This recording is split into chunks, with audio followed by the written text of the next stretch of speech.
इस बात में बिल्कुल भी सच्चाई नहीं है कि मैंने कोई कार्रवाई नहीं की। मुझे जैसे ही यह सूचना मिली, फ़ोन पर पुलकितारी ने मुझे बताया कि ऐसी ऐसी घटना है, तो मैंने उसे कहा कि मैं 12:30 बजे के आसपास प्रधान जी कार्यालय में पहुंच जाऊंगा, तब आप आ जाना। अंकिता हत्याकांड में जब अंकिता की मृत्यु हुई और लापता हुई तो सबसे पहले जिसे सूचना दी गई वो पटवारी वैभव प्रताप सिंह आज हमारे साथ हैं, जिन पे आरोप लगातार ये लग रहे हैं कि उन्होंने कार्रवाई नहीं करी और जब सूचना मिली तो उसके बाद तो छुट्टी लेके घर चले गए और उसके बाद कोई कार्रवाई न करने की वजह से ही ये सारा घटना सामने आ पाई और यह घटना हो पाई। इसी को लेकर आज बात करेंगे वैभव प्रताप जी से। वैभव प्रताप जी, आपका स्वागत है पहले तो उत्तराखंड तक में। और मेरा भी उत्तराखंड की समस्त सम्मानित नागरिकों को मेरा नमस्कार। वैभव जी, जिस तरह से आप पे आरोप लग रहे हैं, जब घटना की सूचना मिली आपको, आपने कोई कार्रवाई नहीं करी, एक दिन आप उसके बाद छुट्टी लेके घर चले गए, क्या ये कितना सही है इसमें? इस बात में बिल्कुल भी सच्चाई नहीं है कि मैंने कोई कार्रवाई नहीं की। मुझे जैसे ही यह सूचना मिली, फ़ोन पर पुलकितारी ने मुझे बताया कि ऐसी ऐसी घटना है, तो मैंने उसे कहा कि मैं 12:30 बजे के आसपास प्रधान जी कार्यालय में पहुंच जाऊंगा, तब आप आ जाना। जैसे ही मैं पहुंचा, मैंने उसे फ़ोन करके बुलाया कि मैं पहुंच गया हूं, आप आ जाइए यहाँ पे। तो वो आया। आने के बाद उसने मुझे इस घटना से अवगत कराया। तो मेरा पहला क्वेश्चन उससे यही था कि आपने इनके घर वालों को सूचना दी है कि नहीं दी है। उसने कहा कि मेरे पास इनके घर वालों का नंबर नहीं है। मैंने कहा नंबर नहीं है तो कोई आईडी तो होगी आपके पास। उन्होंने कहा ठीक है, मैं भेजता हूँ। उन्होंने मुझे आधार कार्ड भेजा अंकिता का। तो ये आधार कार्ड मैंने अपने पटवारी लेखपाल ग्रुप पे भेज कर उसमें ये लिखा कि जिसके पास भी ये गांव है वो मुझे कृपया अवगत कराएं। तो वहाँ से मुझे फ़ोन आया संबंधित पटवारी का, तो उन्होंने मुझे अवगत कराया कि ये श्रीकोट गांव हमारे पास है। और मैंने उन्हें यही कहा कि आपके पास है तो लड़की के जो पिताजी हैं अंकिता भंडारी के, तो इन्हें आप सूचित कर दीजिएगा और इन्हें सूचित कर दीजिएगा कि मुझे फ़ोन कर लेंगे और इनका नंबर भी मुझे अरेंज करके दे दीजिएगा। तो उन्होंने मुझे कॉल बैक किया, उनका नंबर मुझे दिया और उन्होंने कहा कि ये इनके पिताजी आपको फ़ोन करेंगे। तब तक मैं फ़ोन करता तो तब तक लड़की के पिताजी का फ़ोन मेरे पास आया। मैंने उन्हें पूरी सूचना दी, उनसे ये पूछा कि आपकी इससे बात हो गई क्या, पुलकितारिये से, मैनेजर से, क्योंकि ये मैनेजर और ये यही था जो भी कुछ था उसमें। तो उन्होंने कहा हाँ जी हो गई है मेरी बात। तो इसमें मेरी तरफ से यह कार्रवाई तब तक बनती ही नहीं थी कि 24 घंटे से पहले उनके लड़की के पिताजी या उनके घर वालों के बिना मैं इसके कहने पर इसमें एफआईआर कर देता गुमशुदगी की। इस वजह से ही मैंने इसमें कार्रवाई तब तक बनती ही नहीं थी कि 24 घंटे से पहले उनके लड़की के पिताजी या उनके घर वालों के बिना मैं इसके कहने पर इसमें एफआईआर कर देता गुमशुदगी की। इस वजह से ही मैंने इसमें एफआईआर नहीं की, लेकिन अपनी तरफ से जो मेरे दायित्व थे वो मैंने पूरा निभाया 19 तारीख वाले। ये कहा जा रहा है कि कहीं ना कहीं इस पूरे हत्याकांड में आपका भी इन्वॉल्वमेंट है। कितना इन्वॉल्वमेंट मानते हैं कि आपका इन्वॉल्वमेंट है, और नहीं है तो क्या वजह मानते हैं? मेरा इस मामले में दूर दूर तक भी कोई इन्वॉल्वमेंट नहीं है। यह रिक्वेस्ट मैंने जांच टीम से भी की है, अपने अधिकारियों से भी की है और मैं जनता से भी करता हूं कि मैं हर प्रकार की जांच के लिए तैयार हूं। मेरा 1% भी इसमें इन्वॉल्वमेंट पाया जाता है तो जो भी सज़ा मुझे कानून देगा, पब्लिक देगी, उसे मैं भुगतने के लिए तैयार हूँ। और अगर ये सारी सोशल मीडिया और इन चीज़ों को लेकर ही मुझे दोषी मानते हैं तो ये चीज़ भी मुझे अवगत करा दे। जहाँ कहेंगे मैं उपस्थित हो जाऊँगा। जो मुझे मारना चाहता है वो मुझे मार दे, लेकिन कम से कम मेरी बात सुनने के बाद, अपनी अंतरात्मा की आवाज़ सुनने के बाद यह कार्रवाई करे। और मैंने जहाँ काम किया है वहाँ के लोगों से मेरे लिए ये ज़रूर सूचना ले लें कि मैं महिलाओं के लिए कितना सम्मान रखता हूँ। मैं कम समय नहीं, मैंने 4 साढ़े 4 साल यहाँ पे यमकेश्वर में ही काम किया है। ऐसा नहीं है, जब लोगों से बात की जाएगी तो उन्हें अच्छा बुरा सब बताएंगे वो। ये भी कहा जा रहा है कहीं ना कहीं आपका इन्वॉल्वमेंट के साथ साथ ये भी कहा जा रहा है कि आपकी दोस्ती भी थी उससे, पुलकित से। कितनी? मेरी पुलकित से कोई दोस्ती नहीं थी। जैसे और क्षेत्र में लोगों से बातचीत होती है जनरल, अगर कोई मुझे कहेगा कि जी मेरी यहाँ पे ज़मीन है, मुझे ज़मीन नापनी है, या मुझे आय प्रमाण पत्र बनाना है, या मुझे स्थायी निवास प्रमाण पत्र बनाना है, या दुनिया भर के काम हैं। पुलिस से लेके या राजस्व से लेके जितने भी सारे संबंधित काम हैं, ये सारे काम हमें करने पड़ते हैं, सभी से बात करनी पड़ती है। अब अगर कोई इतना जघन्य अपराध कर देगा, या तो उसकी कोई पहले हिस्ट्री रही हो, तो हमें थोड़ा शक भी जाएगा, या कुछ पता चला हो कि भाई इसने कुछ ऐसी चीज़ें की हैं, तो हमें कुछ इस बात का डाउट होगा, तो हमें ये लगेगा भी।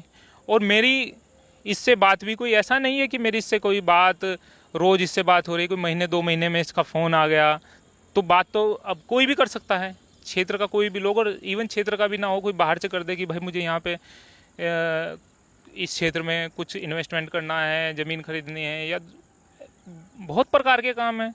आना जाना था आपका रिसोर्ट में? मेरा इस रिसोर्ट में सिर्फ मैं काम से आया हूँ, जब कोई जैसे एनजी मेरा इस रिसोर्ट में सिर्फ मैं काम से आया हूँ, जब कोई जैसे एनजीटी की टीम के साथ गया, या कोई जो मैंने आपको घटना बताई कि जैसे इसका पुल की तारी का फ़ोन आया, एक वो चोरी की घटना बताई इसने, तो इसी संबंध में आना जाना था। कभी मैं इस रिसोर्ट में नहीं रुका, कभी भी नहीं। रिसोर्ट में जिस तरह से घटना के बाद रातों रात बुलडोज़र चलता है, क्योंकि आप तो छुट्टी पे जा चुके थे, लेकिन जानकारी मिली होगी आखिर बुलडोज़र चलाने वाला कौन था, किसने चलवाया? देखो, बुलडोज़र वाली घटना से मुझे कोई जानकारी नहीं है, क्योंकि मैं तब घर पे था। वो तो आपके लिए भी ऐसी है और हमारे लिए भी ऐसी ही है। किसने चलवाया, क्या चलवाया, उसके बारे में मैं कुछ नहीं कह सकता। रिसोर्ट कब बना और कितने बड़े क्षेत्र में बना हुआ है पूरा रिसोर्ट? रिसोर्ट के नाम पे ही है, रिसोर्ट के नाम पे ही है, या किसी और चीज़ के नाम पे? कंपनी थी, अब कुछ क्षेत्र में आंवला कंपनी का वो पड़ा हुआ है। ये भी मैं तब बता सकता हूँ कि मैं उस एनजीटी की टीम के साथ गया था, तो आधी जगह आगे रिसोर्ट बन गया, आधी वो ऐसे ही पड़े हैं, कुछ इक्विपमेंट है उसमें, कुछ आंवले वांवले का वो पड़ा हुआ है। किसके नाम पे है रिसोर्ट पूरा ये? रिसोर्ट शायद इसकी वाइफ के नाम पे है, पुलकित की। इस तरह की गतिविधियां रिसोर्ट में होती हैं, अय्याशी का अड्डा बना हुआ है, क्या इस तरह की जानकारी क्षेत्रों में या आपको थी? मुझे इस बात की कोई जानकारी नहीं थी, ना कोई लिखित और मौखिक कोई शिकायत थी इस प्रकार की घटनाओं को लेकर। अगर होती तो मैं ज़रूर कार्रवाई करता। जिस समय पुलकित आपके पास आया ये जानकारी देने की अंकिता गायब है, लापता है, नहीं मिल रही है, तो क्या हाव भाव थे उस समय, किस तरह की प्रतिक्रिया थी उसकी, और कौन कौन साथ में था उसके? बिल्कुल नॉर्मल बात कर रहा था वो। जब आया तो वो अकेला ही था, फिर उसके ये साथी भी आए थे 1-2। जब आया वो अकेला था, उसकी बिल्कुल नॉर्मल वो थी, और वो बेटा बेटा करके बोल रहा था कि उसे मैंने ये बताया कि बेटा ऐसे है। अंकिता के लिए वो बिल्कुल बेटा बेटा करके बोल रहा था। और ये चीज़ें वहाँ लोकल जनता भी थी, अगर आप पूछोगे तो लोकल जनता भी थी जब वो मेरे पास आया। तो ये रिसोर्ट है उसकी पत्नी के नाम पे है या उसी के नाम पे है?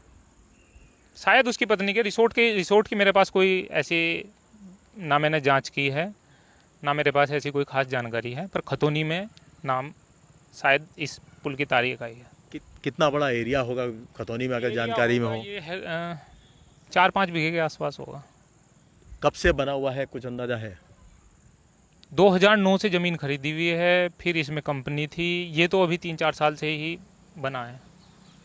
क्या कहना चाहेंगे, जिस तरह से आप पे भी एक ब्लेम आ रहा है कि आपका भी इस हत्याकांड में करने के इन्वॉल्वमेंट है, और जिस तरह से लोग वहाँ रोष व्यक्त कर रहे हैं, कहा जा रहे हैं गिरफ्तारी नहीं हुई है, पूछताछ जरूर हुई होगी, किसने पूछताछ करी, कब करी, और क्या कहना चाहेंगे जनता से, लोगों से, और जो लोग रोष व्यक्त कर रहे हैं अंकिता की मौत को लेके, उसकी हत्या को लेके, जिस तरह से लोगों में गुस्सा है, उनको लेकर कुछ कहना चाहेंगे? और एक ये भी कि आपकी गिरफ्तारी हुई कि नहीं हुई, जिस तरह की चीज़ें सामने आ रही हैं। यह बात तो आप ही बता सकते हो अभी कि मेरी गिरफ्तारी हुई या नहीं हुई। मैं आपके सामने हूँ, स्वतंत्र हूँ, मेरी कोई गिरफ्तारी नहीं हुई।